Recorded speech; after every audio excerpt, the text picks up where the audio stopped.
J'en ai marre de tout réexpliquer à l'IA pour faire exactement la même tâche, et si j'ai le malheur d'utiliser la même conversation plusieurs fois, mes tokens ils disparaissent en 2 secondes.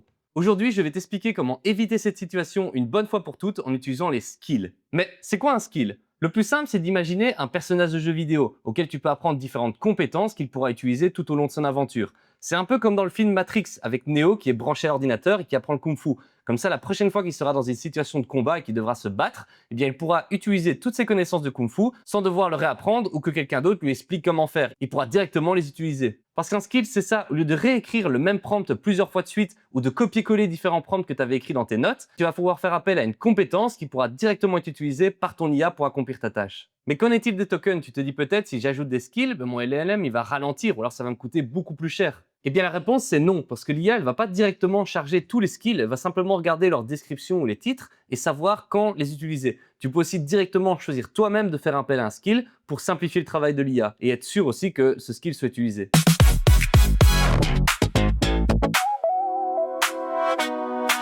Alors ici, on va voir comment accéder aux skills qui sont déjà disponibles sur l'application Claude, parce qu'il y en a qui sont là dès le départ. Donc par exemple ici, lorsque je suis sur mon interface, je vais pouvoir cliquer ici et choisir compétences, qui est la traduction de skill en français. Et donc je vais gérer mes compétences. Je vois ici qu'il y a des skills qui sont déjà présents, notamment Skill Creator qui me permet de créer mes nouveaux skills. Parce que c'est là qu'est la réelle puissance du truc, c'est que je vais pouvoir créer moi-même des skills pour accomplir des tâches dont j'ai besoin. La première étape pour créer un skill est de réfléchir à une tâche qu'on va devoir accomplir régulièrement. Comme ça nous permettra de faire appel à ce skill et de gagner beaucoup de temps. Alors moi, ce que j'aime bien faire, c'est pas vraiment de partir de zéro, mais plutôt d'accomplir une tâche et ensuite de lui demander de créer un skill en se basant sur ce qui a été fait. Pour illustrer mes propos, on va créer un skill en live. Alors ici, on va imaginer que je suis une entreprise qui doit souvent répondre à des questions qu'elle reçoit par mail sur ses produits.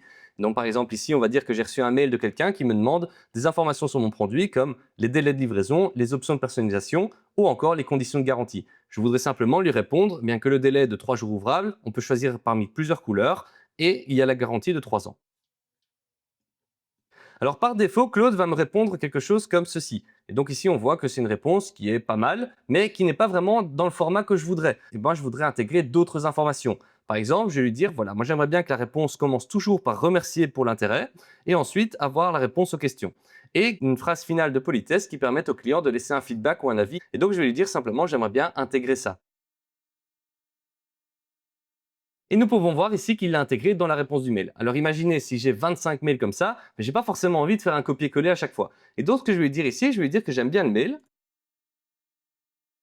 Et donc ici, je lui ai dit que j'aimais bien ce format-là et que j'aimerais bien créer un skill en appelant directement le skill qu'on a vu plus tôt, qui est Skill Creator. Et donc nous pouvons voir ici qu'il m'a automatiquement créé le skill et qu'il est en train de le tester lui-même. Une fois que les tests sont concluants, il va me présenter ici le skill qu'il aimerait bien créer. Alors moi, je peux également changer son nom si je le souhaite, ou encore, je peux l'enregistrer. Alors moi ici, email réponse client, ça me paraît être un bon nom, et donc je vais enregistrer la compétence. La compétence a été enregistrée, je peux aller dans Gérer, et je vois ici que mon skill a été créé. Alors parfois, le skill, il n'est pas tout de suite actif. Ce que je conseille, c'est de redémarrer l'application pour pouvoir l'utiliser et être sûr que ça fonctionne. J'ai redémarré l'application et nous allons voir si notre skill fonctionne. Donc si ici, je lui donne un autre email d'exemple, donc par exemple ici, on me demande des informations sur les matériaux, je vais simplement dire « Je voudrais répondre à cet email ».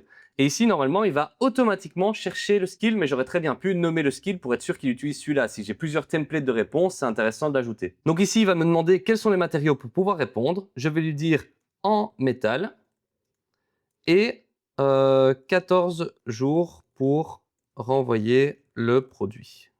Voilà, je vais simplement dire ça et on va voir s'il m'intègre bien mes bons éléments dans le mail. Et ici, nous pouvons voir que tout est intégré correctement puisqu'il m'a donné la phrase de départ où il remercie pour l'intérêt porté au produit, ainsi que l'URL pour laisser un feedback. Ici, bien évidemment, il s'agissait d'un skill qui était relativement simple, il y avait donc peu de chances que le skill ne fonctionne pas ou nécessite d'être amélioré, mais on peut envisager que pour un skill qui est beaucoup plus complexe, il nécessite des améliorations. Alors tu peux très bien donner ton feedback à Claude, qui l'améliorera au fur et à mesure du temps où tu l'utilises. En fonction de la tâche que tu souhaites accomplir, tu peux avoir des skills qui sont plus ou moins longs en fonction des différents degrés de liberté que tu laisses ou si tu envisages beaucoup de cas de figure. Il est tout à fait possible d'ajouter aussi des exemples, parce que parfois il est plus pertinent d'ajouter un exemple que des prompts qui font des milliers de mots. Un très bon skill fait 3 choses, il te fait gagner du temps, il te fait gagner de l'argent et il t'évite de faire des erreurs, ce qui est toujours très important. Alors tu as des skills qui sont directement disponibles dans Claude, qui te permettent de pouvoir les ajouter à ton application. Tu peux aussi créer des skills toi-même, Mais tu peux aussi télécharger des skills en ligne. Mais pour ça, il faut faire extrêmement attention. Parce que parfois, les skills, ils peuvent contenir différentes failles de sécurité. En effet, un skill, c'est une série d'instructions IA. Il est donc possible qu'une personne malveillante ou tout simplement quelqu'un qui n'a pas très bien fait son skill,